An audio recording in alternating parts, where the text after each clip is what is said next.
लाल सागर से शुरू हुआ हंगामा अब अदन की खाड़ी से आगे बढ़ते हुए विकराल रूप ले चुका है। हूती विद्रोही अपने हरकतों से बाज नहीं आ रहे हैं। इंटरनेशनल शिपिंग रूट से गुजरने वाले कमर्शियल जहाजों को निशाना बना रहे हैं। तो वहीं अमेरिका ब्रिटेन की ओर से चलाए जा रहे ऑपरेशन से भी हूती काबू में नहीं आ पा रहे। एक बार फिर हूतियों ने इलाके में खलबली मचाई है। लड़ाकों ने कई जहाजों को निशाना साधते हुए अपना शिकार बनाया। इस दौरान लंबी दूरी की भीषण मिसाइलों का इस्तेमाल कर अपनी सैन्य ताकत की भी नुमाइंदगी की। हूतियों के हमलों में तेजी आने से इजरायल पर भी खासा दबाव बनना शुरू हुआ है। तो वहीं हूतियों के हमले न रोक पाने से अमेरिका की साख भी दांव पर लग चुकी है।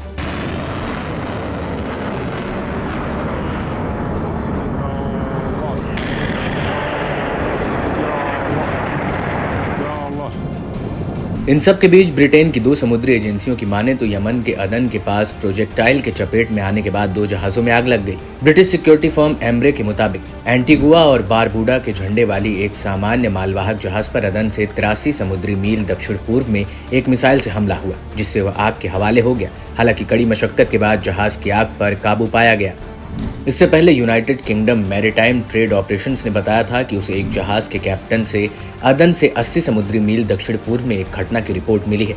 इसमें कहा गया कि जहाज 8.2 समुद्री मील की गति से अदन की खाड़ी के साथ दक्षिण पश्चिम की ओर जा रहा था, जब आगे के स्टेशन पर एक मिसाइल से हमला किया गया। आग लग गई, लेकिन उस पर काबू पा लिया गया।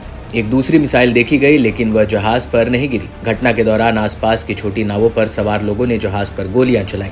एम्ब्रे के मुताबिक जहाज ने बंदरगाह की ओर रास्ता बदला और स्पीड बढ़ाई। हालांकि किसी के घायल होने की सूचना नहीं है। एम्ब्रे और यूकेएमटीओ ने साझा बयान जारी कर कहा कि अदन से 70 समुद्री मील दक्षिण पश्चिम में एक और घटना के बारे में रिपोर्ट मिली। जहाज के पिछले हिस्से पर एक अज्ञात प्रोजेक्टाइल से हमला हुआ, जिसकी वजह से उसमें आग लग गई। हालांकि किसी के हताहत होने की सूचना नहीं है और जहाज अपने अगले बंदरगाह की ओर बढ़ रहा है। बीते दिनों हूती विद्रोहियों ने यमन में संयुक्त राष्ट्र के 9 कर्मियों का अपहरण कर लिया था। बंदी बनाए गए सभी कर्मी यमन मूल के ही हैं। करीब एक दशक पहले यमन की राजधानी पर कब्जा जमाने वाले हूती गाजा में इजरायल हमास युद्ध को लेकर लाल सागर गलियारे में जहाजों को निशाना बना रहे हैं। हूतियों का दावा है कि हमलों का मकसद सिर्फ युद्ध को रोकना और फिलिस्तीनियों का समर्थन करना है।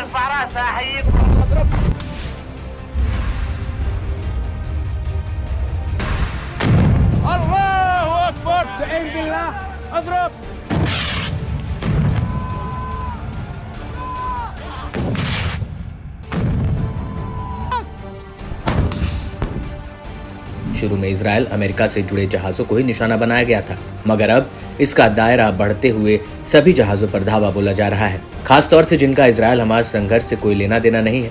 अमेरिका मैरीटाइम एडमिनिस्ट्रेशन की माने तो हूती विद्रोहियों ने नवंबर से जहाजों पर 50 से ज्यादा हमले किए हैं। वहीं 3 नाविकों को मार डाला है, एक जहाज पर कब्जा जमाया है तो वहीं कुछ समंदर में डुबो दिया है। विद्रोहियों का कहना है कि जनवरी से अमेरिका के नेतृत्व वाले हवाई हमले अभियान ने हूतियों को निशाना बनाया है। 30 मई को सिलसिलेवार हमलों में कम से कम 16 लोग मारे गए और 42 अन्य घायल हो गए।